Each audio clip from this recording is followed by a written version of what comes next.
Os decía que buenos días a todas y a todos. Lo primero, muchas gracias a la Universidad Complutense y también, por supuesto, a la Delegación de Gobierno contra la Violencia de Género y a la delegada Victoria Rosell por organizar este curso en el que vamos a hablar de las violencias machistas y del tratamiento que los medios de comunicación dan a las violencias machistas y cómo pueden contribuir los medios de comunicación a la erradicación de esas violencias y a un tratamiento adecuado de esas violencias. Os puedo asegurar que la Delegación de Gobierno hace un trabajo inconmensurable con muy pocos recursos humanos y materiales y siempre priorizando a las víctimas y el bienestar de las víctimas y supervivientes de violencias contra las mujeres. Así que quiero de verdad darles un agradecimiento sincero por todo el trabajo que hacen y porque además de ese trabajo pues organizan durante el verano estos cursos, y os pediría que les demos un aplauso porque el reconocimiento también es importante entre las feministas. Para la delegada y para todas las compañeras de la delegación que hacen ese trabajo de forma a veces muy invisible. Bueno,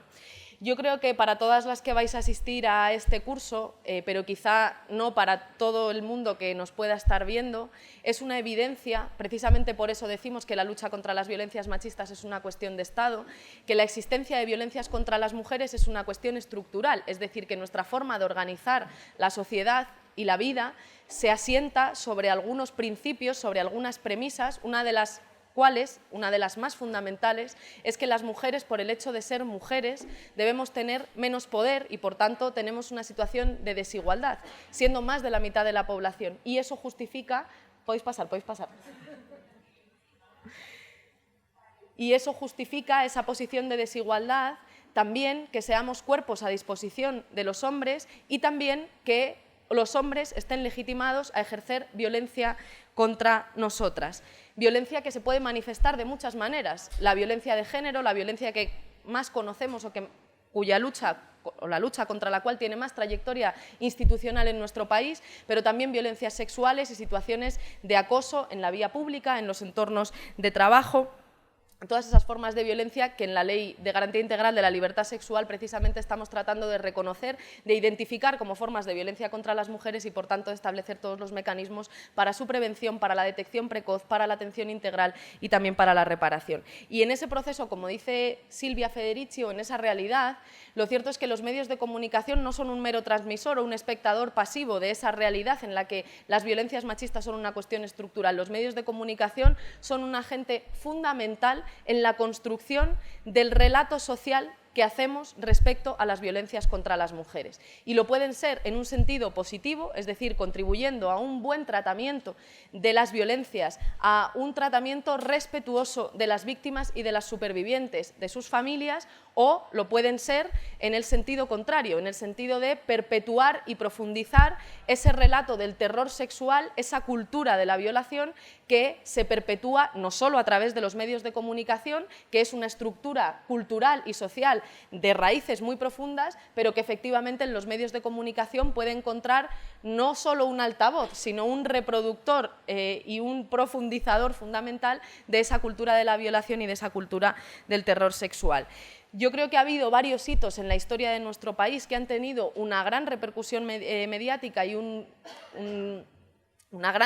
implicado también una gran conmoción social y que han permitido incluso avances institucionales de calado en la lucha contra las violencias machistas. Estoy pensando, por ejemplo, en el caso de Ana Orantes, que denunció en la televisión pública que era una víctima de violencia de género, cuando todavía no hablábamos de violencia de género, ni siquiera existía la posibilidad de hacer una ley que nos permitiese proteger eficazmente a las mujeres frente a la violencia en el ámbito de la pareja o la expareja, y que tan solo 2 semanas después fue asesinada por su maltratador, por su marido, precisamente habiendo encontrado en ese momento crítico de contar a otras personas la violencia sufrida y la violencia vivida, y que además hubiese sido en los medios de comunicación, y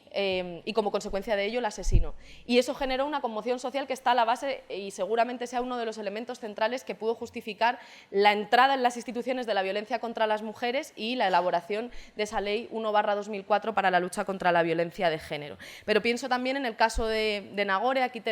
vais a tener un gran panel de expertas, después me referiré a ello, pero una de las que a mí me parece que implica más honor para todas nosotras es que está aquí Asun Casasola, que es la madre de Nagore, y también una activista feminista que está luchando por los derechos y la libertad sexual de todas las mujeres, porque su hija fue asesinada por su asesino precisamente por negarse a mantener relaciones sexuales con él. Así que quiero darte las gracias, Asun, por estar aquí. Y creo que es un honor, de verdad, poder contar con tu experiencia y con tu activismo y con tu lucha en un curso como este, en el que vamos a reflexionar sobre la importancia de los medios de comunicación y del tratamiento que los medios de comunicación hacen en casos como el de Nagore también. Y, por supuesto, la Manada de Pamplona, que también supone un hito central de movilización del movimiento feminista en nuestro país, es lo que da pie a las movilizaciones del Hermana Yo Sí Te Creo, también al Cuéntalo. Vendrá Cristina Fallarás también en este curso a hablarnos de todo lo que ella quiera, porque es una periodista feminista que además ha sufrido en sus carnes y en su profesión las consecuencias de ser periodista y de ser feminista. Y en la Manada de Pamplona también hay un ejemplo claro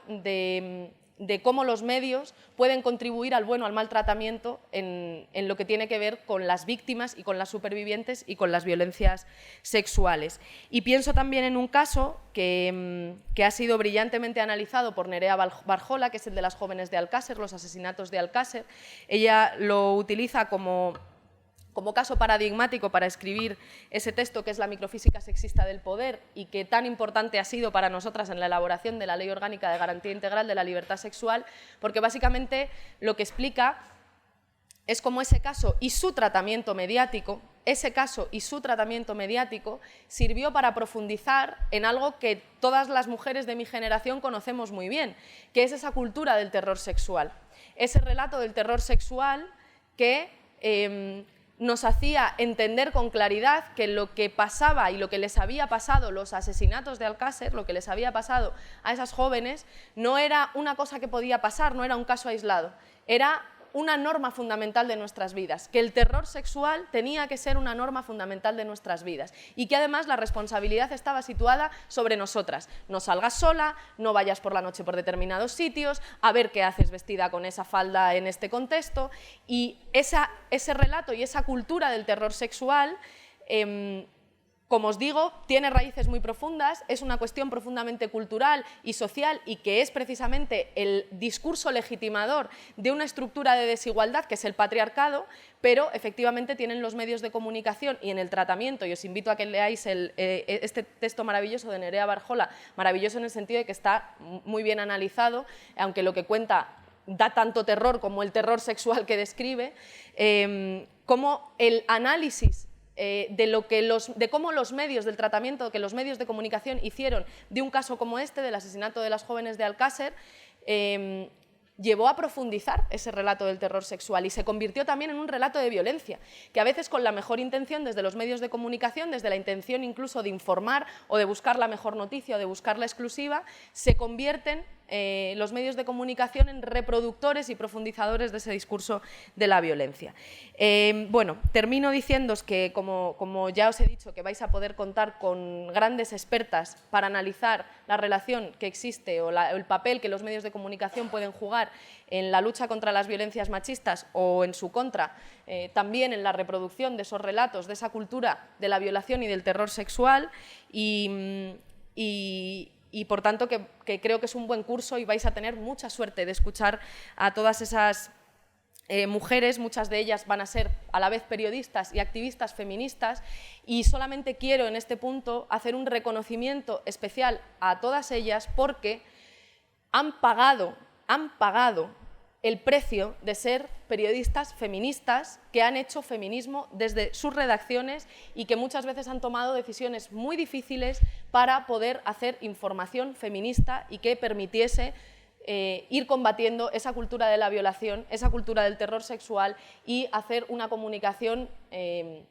protectora de las víctimas y de las supervivientes de violencias machistas. Muchas veces han pagado el precio de ser feministas y de ser periodistas feministas, lo han pagado en sus redacciones, lo han pagado con los propietarios de sus medios de comunicación y, por tanto, espero que todo lo que podáis aprender de ellas pues os sea de mucha utilidad, pero creo que ese reconocimiento tiene que ir por delante porque desgraciadamente en nuestro país todavía es difícil y todavía tiene un coste ser periodista y ser feminista a la vez y querer hacer feminismo desde el periodismo. Y por último, también que escuchéis con mucha atención a las víctimas y a las supervivientes, en este caso tanto a Asun, de la que os hablaba antes, a Asun Casasola, que es la madre de Nagore, y también a Joshua, que estará con nosotras en una de las ponencias, Joshua Alonso, que también es un hijo de una víctima de violencia de género y bueno, creo que escucharle es una de las cosas que más puede justificar todo el trabajo que hacemos desde el Ministerio de Igualdad, desde la Delegación de Gobierno contra la Violencia de Género y desde el Gobierno de coalición. Creo que vais a tener mucha suerte del panel de expertos, expertas y también de víctimas y supervivientes que tenemos. Le agradezco de nuevo a la delegación su esfuerzo para organizar este curso. Creo que es uno de los temas del momento, la relación de los medios de comunicación y su tratamiento de las violencias contra las mujeres. Y bueno, pues que viva la lucha de las mujeres, nos queremos vivas y espero que aprendáis mucho con este curso.